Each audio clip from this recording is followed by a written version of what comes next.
Okay, guys, so today we're in a Cadillac 2020 CT5. We have Nabile Hamade here from Applewood Chevrolet.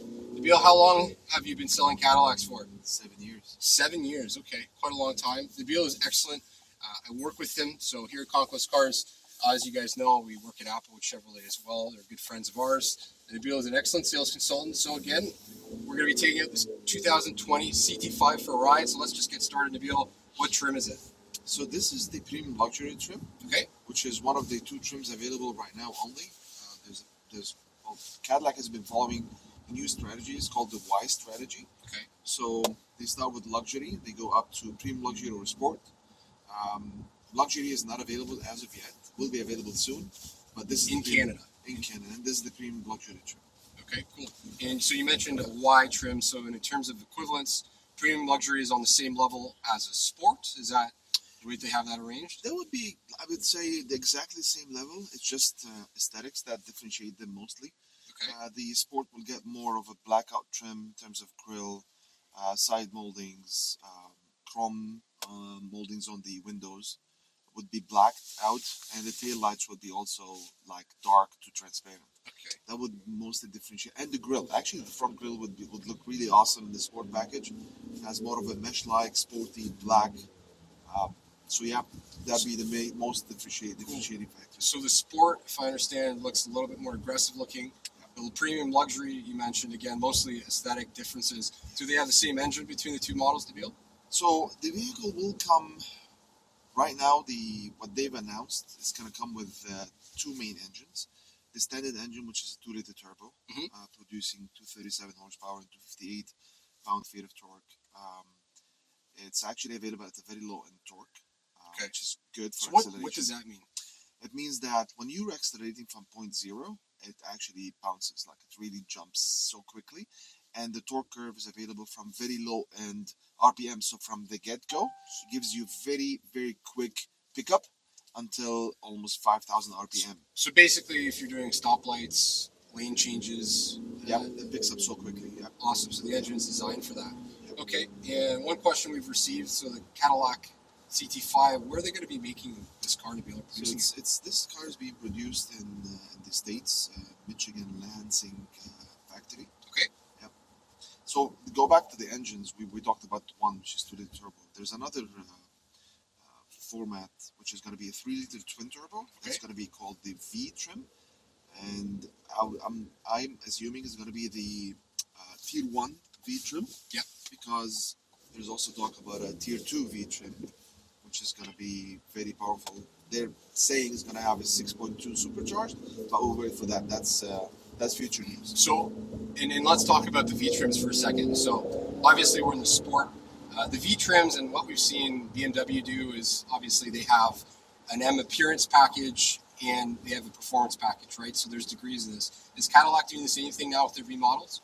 Well, it's not only appearance, it's also mechanical. So when we go to the Tier 1 V trim, which is going to have the 3-liter twin turbo, okay, it's not going to only give you a look, a V look, but also it's going to give you performance. What I mean by performance is you're going to have the Magna Ride standard, you're going to have a performance suspension, you're going to have amazing output when it comes to performance, 369 horsepower, 405 torque, so that's amazing performance. And according to my readings, the red line, it actually beats every competitor. Really? Okay. Okay, cool. And do both the sport and the premium luxury come with Cadillac Brembo brakes? Yes, Brembo brakes is actually standard. Okay. But once you go to the V trim, yeah, it adds more performance there. Okay, bigger calipers, better stopping power. Yeah. Cool. Okay, and now we've talked about the CT5, so it's brand new from Cadillac for this year. Is that correct, Nabile? That is true. First year ever. And so, what cars has it replaced in Cadillac segment? I would say because we're gonna have a CT4, which we're gonna probably be talking about in a bit. It's gonna replace the CTS. I would say it's along that line. This car. So you mentioned the CT5 we have right now. The CT4 is going to be an equivalent to the ATS, so Cadillac's compact I would say to mid-size luxury car. I would say no, it's a compact. So this one is a mid-size. Okay.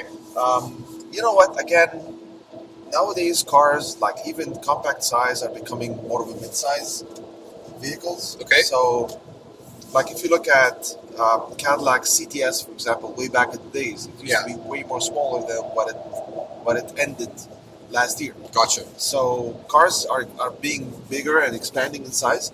I would say this would compete directly with BMW 3 Series, Audi's A4s, Mercedes C-Class. I would say it's slightly smaller than the CTS. We'll talk about the infotainment screen. So Nabile actually paired his phone. You guys didn't see it, but one thing I will say is it pairs extremely quickly compared to prior generation. Any car, of course, now the infotainment is going to be very quick. But you'll see in the camera, hopefully, look at me swiping. So, for example, you go to the phone, how quickly it loads up.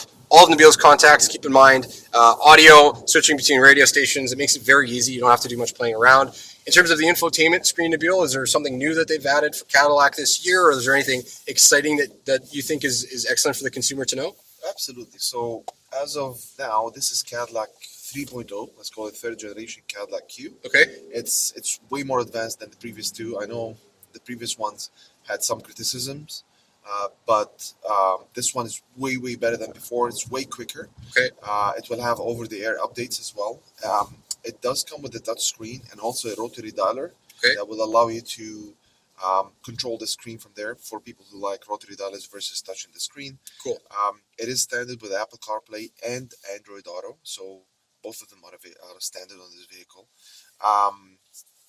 Again, you said something about interface, and yes, and there's something cool I liked about this. If I switch here, I have a shortcut menu here. So as you can see, I have phone, I have radio, and I have climate control.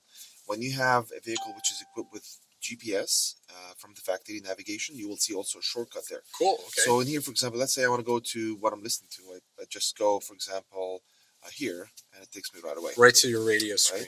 Cool. When we go here, go back to home screen, and Android Auto is just phenomenal. It's the way for the future, I believe. And I want to show everybody something. Check this out. This is something I realized you could do. You can pinch in and out. It's very easy to use. This is obviously something that is a great selling feature. Uses your phone. And one question that we do get asked, the really cool thing about Google Maps, not many people know, you can download maps for offline viewing. So if you're in a different country, for example, if you're going from Canada to the States or vice versa, you can actually pre-download an entire city with waypoints like gas stations. So it makes these cars very compatible and very easy to take on a road trip. And it's both available on both. Another thing which is really cool about this screen is that now they have the 10-inch screen. So before we had 8, now it's 10. The clarity is amazing. It's high definition. Even the backup camera is high definition. So when we go back to the dealership, we'll show how the backup camera works. Really cool feature.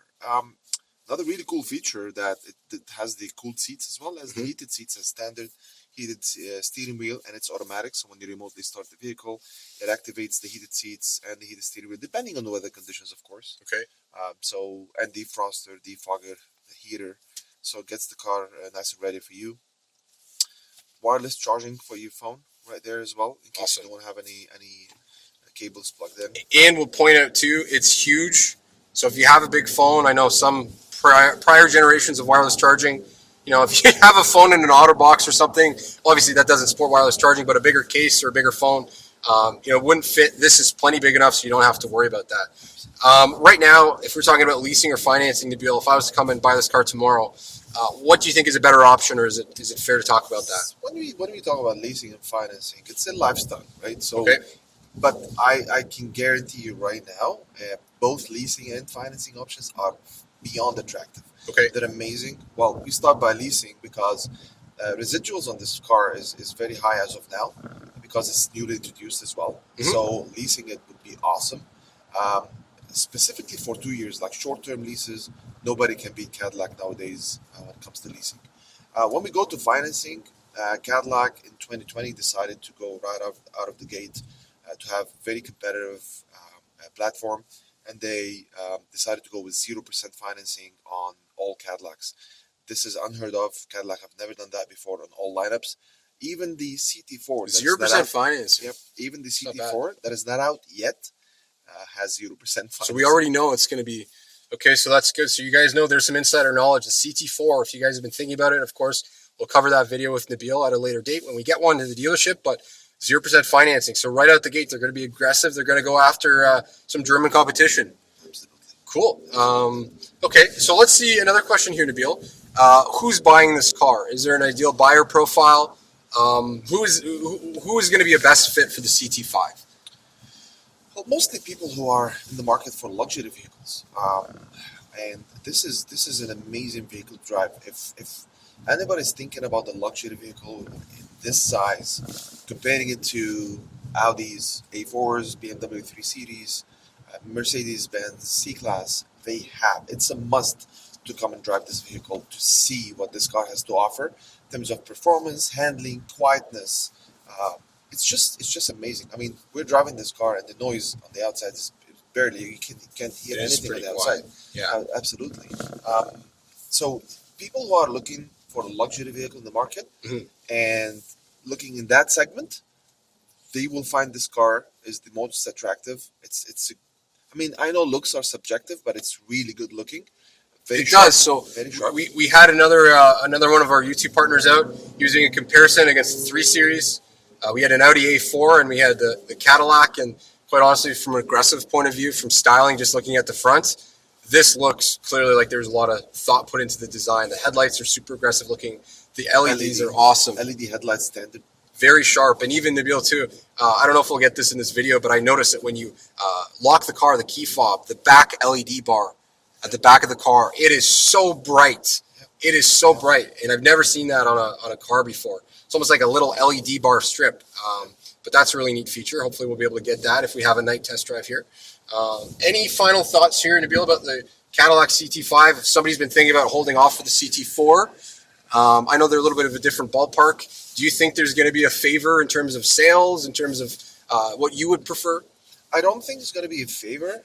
What I think is, in this case, it's the size of the vehicle that's going to dictate which way you want to go with. Okay. Because both cars would basically be selling greatly in terms of incentives, in terms of performance. I mean, I would say size of the car is the only thing that's going to dictate which way people want to go. Yeah. They're all going to be available again in performance versions as well. So Cool. that's what I think is going to be the major differentiator.